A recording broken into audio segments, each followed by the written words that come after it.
10ನೇ ತರಗತಿವರೆಗೆ 20 ನಂಬರ್ಗೆ ನೀವು ಪರೀಕ್ಷೆನ ಮಾಡಬೇಕಾಗ್ತದೆ. ಅದು ನಿಮ್ಮ ಗಮನದಲ್ಲಿ. ಮತ್ತೆ ಈಗಾಗಲೇ ಸುತ್ತೋಲೆಯನ್ನು ಹೊರಡಿಸಿದ್ವಿ.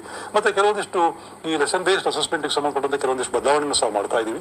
ನೀವು ಬಹಳಷ್ಟು ಜನ ಟೀಚರ್ಸ್ ಹೇಳ್ತಾ ಇದ್ರು, ಸರ್ ನಮಗೆ ತುಂಬಾ ಜಾಸ್ತಿ ಆಯಿತು, 25 ನಂಬರ್ಗೆ ಎಕ್ಸಾಮಿನೇಷನ್ ಮಾಡೋದು ಕಷ್ಟ ಆಗ್ತದೆ, ತಿಂಗಳು ಪೂರ್ತಿ ಅದನ್ನೇ ಮಾಡ್ಕೊಂಡಿರ್ಬೇಕಾಗುತ್ತೆ, ಪಾಠ ಮಾಡೋಕ್ಕೆ ಸಮಯ ಅವಕಾಶ ಸಿಗಲ್ಲ ಅಂತೇಳಿ.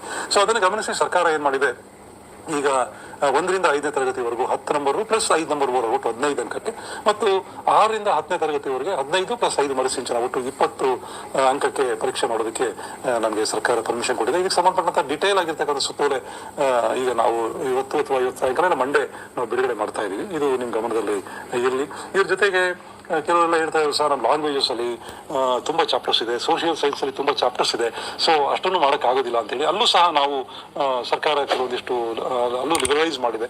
ನಾವು ಭಾಷೆಗೆ ಸಂಬಂಧಪಟ್ಟಂತೆ ಒಂದು ಪ್ರೋಸು ಮತ್ತು ಒಂದು ಪೊಯಿಟ್ರಿ ತೆಗೆದುಕೊಂಡು ಎರಡು ಸೇರಿಸಿ ಒಂದು ಲೆಸನ್ ಬೇಸ್ಡ್ ಅಸೆಸ್ಮೆಂಟ್ ಮಾಡೋದಕ್ಕೆ ನಾವು ಪರಿಗಣಿಸ್ತಾ ಇದ್ದೀವಿ. ಹಾಗೆ ಸೋಷಿಯಲ್ ಸೈನ್ಸ್ ಅಲ್ಲೂ ಸಹ ಒಂದೇ ಚಾಪ್ಟರ್ ಪ್ರತಿ ಚಾಪ್ಟರ್ ಮಾಡೋ ಬದಲು 1ರಿಂದ 2 ಚಾಪ್ಟರ್ಗಳನ್ನು ಸೇರಿಸ್ಕೊಂಡು ನಿಮ್ಗೆ ಅನುಕೂಲಕ್ಕೆ ತಕ್ಕನಾಗೆ ಯೂನಿಟ್ ಟೆಸ್ಟ್ ಮಾಡೋದಕ್ಕೂ ಸಹ ನಾವು ಗೈಡ್ಲೈನ್ಸ್ ಅನ್ನು ಕೊಡ್ತಾ ಇದ್ದೀವಿ.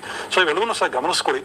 ಮತ್ತೆ ಈಗಾಗಲೇ ನಾವು ಕ್ವಶನ್ ಬ್ಯಾಂಕ್ ಅನ್ನ ಬಿಡುಗಡೆ ಮಾಡಿದ್ವಿ. ದಯಮಾಡಿ ಅದಕ್ಕಿನ್ನೂ ಫೀಡ್ಬ್ಯಾಕ್ ಬೇಕು ನಮಗೆ. ಅದೇ ಫೈನಲ್ ಅಲ್ಲ. ಈ ಲಾಸ್ಟ್ ಟೈಮ್ ಮಾನ್ಯ ಪ್ರಧಾನ ಕಾರ್ಯದರ್ಶಿಗಳು ಸುಮಾರು ಇದೇ ಶನಿವಾರ ಒಂದು ತಿಂಗಳ ಹಿಂದೆ, ಒಂದು 21 ದಿವಸದ ಹಿಂದೆ ಒಂದು ವಿಸಿ ಮಾಡಿದ್ರು. ಸೊ ಮಾಡಿದ ಸಂದರ್ಭದಲ್ಲಿ ಹೇಳ್ತಾ ಇದ್ರು, ಈಗ ನಾವೇನು ಕ್ವಶನ್ ಬ್ಯಾಂಕ್ ಮಾಡಿದೀವಿ, ಇದಕ್ಕೆ ಏನಾದ್ರು ಸಲಹೆಗಳು, ಇನ್ನು ಏನಾದ್ರು ಬದಲಾವಣೆಗಳು, ಮತ್ತು ಹೆಚ್ಚುವರಿಯಾಗಿ ಸೇರಿಸಲು ಬೇಕಾಗಿರ್ತಕ್ಕಂಥ ಪ್ರಶ್ನೆಗಳು ಏನಾದ್ರು ಇದ್ರೆ ನೀವು ಕಳಿಸ್ಕೊಡಿ ಅಂತ ಹೇಳ್ಬಿಟ್ಟು ದಯಮಾಡಿ ಈಗಲೂ ಸಮಯಾವಕಾಶ ಇದೆ. ಆಗಸ್ಟ್ 10ನೇ ತಾರೀಕು ತನಕ ಸಹ ನಿಮ್ಗೆ ಅವಕಾಶ ಇದೆ. ಅಷ್ಟೊಳಗಡೆ ಪ್ರತಿ ವಿಷಯದಲ್ಲಿ ಏನಾದ್ರು ಹೆಚ್ಚುವರಿಯಾಗಿ ಪ್ರಶ್ನೆಗಳನ್ನು ಸೇರಿಸಬೇಕು ಅಂದ್ರೆ ವೆಲ್ಕಮ್ ಇಟ್, ಖಂಡಿತ ಕಳಿಸ್ಕೊಡಿ. ಮತ್ತೆ ಯಾವುದೇ ರೀತಿಯಲ್ಲಿ ಸಲಹೆ ಇದ್ರೂ ಸಹ ನಾವು ಖಂಡಿತ ಪರಿಗಣಿಸ್ತೀವಿ. ಯಾಕಂದ್ರೆ ಇದು ಒಂದೇ ಸಾರಿ ನಾವು ಏನು 100% ಸರಿ ಇದೆ ಅಂತ ಹೇಳಕ್ಕಾಗೋದಿಲ್ಲ. ಅದು ಹೋಗ್ತಾ ಹೋಗ್ತಾ ಸಾಕಷ್ಟು ಬದಲಾವಣೆ ಆಗುತ್ತೆ. ಮುಂದಿನ ವರ್ಷದಷ್ಟೊಂದಿಗೆ ಅದು ಕಾಂಕ್ರೀಟ್ ಆಗುತ್ತೆ. ಸೊ ಆ ನಿಟ್ಟಿನಲ್ಲಿ ಈ ಬದಲಾವಣೆಗೆ ನಾವು ಸಿದ್ಧ ಇದ್ದೀವಿ ಅಂತ ಹೇಳ್ತಾ, ಮತ್ತೆ ನಿಮ್ಮಿಂದ ಅಭಿಪ್ರಾಯಗಳನ್ನು ಸಹ ನಾವು ಸಂಗ್ರಹಿಸಲಿಕ್ಕೆ ಸಿದ್ಧ ಇದ್ದೀವಿ. ದಯಮಾಡಿ ಕಳಿಸ್ಕೊಡಿ.